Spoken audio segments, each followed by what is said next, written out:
Sahabat-sahabatku di mana saja berada, kisah ini diceritakan seorang pedagang hewan kurban pada Idul Adha tahun lalu. Semoga jadi renungan kepada kita bersama untuk era Idul Adha tahun ini, tentang sebuah kejadian yang membuat hatinya amat tersentuh. Suatu ketika seorang wanita datang memperhatikan dagangan seorang pedagang tersebut. Dilihat dari penampilannya sepertinya tidak akan mampu membeli hewan kurban. Namun tetap saja saya, kata pedagang tersebut, coba hampiri dan menawarkan kepadanya. Silakan Bu. Lantas ibu itu menunjuk salah satu kambing termurah sambil bertanya, kalau yang itu berapa Pak?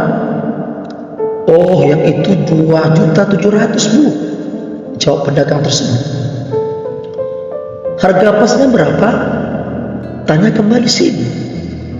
Ya, 2.600.000 deh. Harga segitu untung saya kecil, tapi biarlah, jawab pedagang tersebut. Tapi uang saya hanya 2.500.000 Pak. Apakah boleh? Waduh, saya bingung karena itu harga modalnya. Lalu saya berembuk dengan teman sampai akhirnya diputuskan diberikan saja dengan harga itu kepada ibu tersebut, kata pedagang itu menceritakan. Pedagang itu pun mengantarkan hewan kurban tersebut sampai ke rumahnya. Begitu tiba di rumahnya, astagfirullah, Allahu Akbar, terasa menggigil seluruh badan karena melihat keadaan rumah ibu itu. Rupanya ibu itu hanya tinggal bertiga dengan ibunya dan putranya di rumah gubuk reot berlantai tanah tersebut. Saya tidak melihat tempat tidur, kasur, kursi, ruang tamu, apalagi perabotan mewah atau barang-barang elektronik. Yang terlihat hanya dipan kayu beralaskan tikar dan bantal lusuh. Di atas divan tertidur seorang nenek tua kurus. Mak, bangun Mak. Nih lihat saya bawa apa, kata ibu itu pada nenek yang sedang rebahan, sampai akhirnya terbangun. Ma, saya sudah belikan emak kambing buat kurban. Nanti kita antar ke masjid ya Mak, kata ibu itu dengan penuh kegembiraan. Si nenek sangat terkaget, tapi nampak jelas raut bahagia di wajahnya. Ia segera berjalan keluar dengan langkah yang gontai karena usianya yang senja.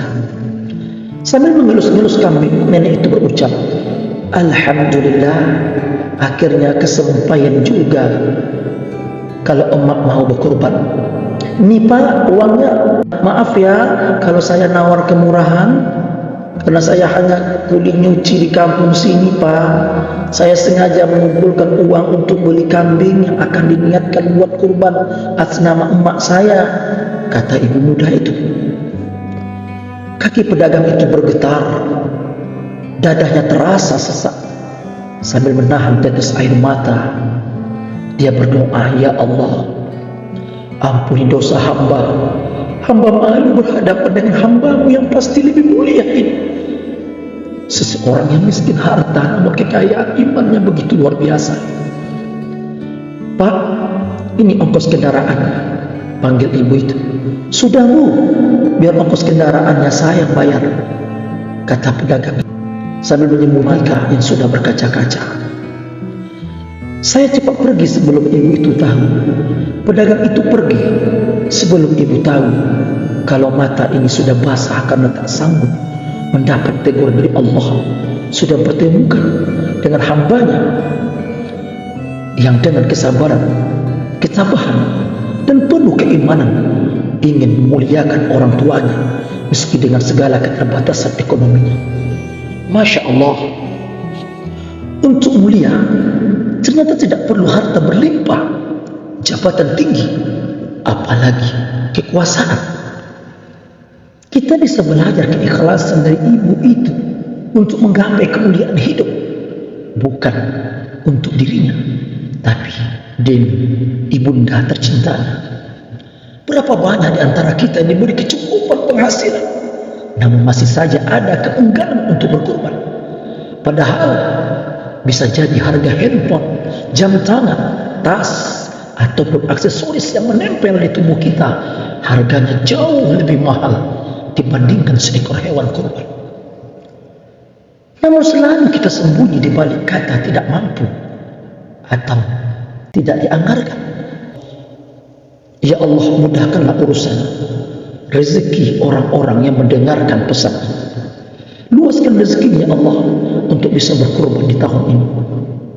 Semoga kita tidak menunggu dan berhitung jika mau berkorban atau bersedekah sampai kita mampu, tapi laksanakan sekala kita niat sejak kemudian keberkahan serta ridho ilahi mengikuti langkah dan aktivitas ibadah kita. Semoga kisah ini ada manfaatnya dan menjadi renungan kita bersama. Amin ya rabbal alamin.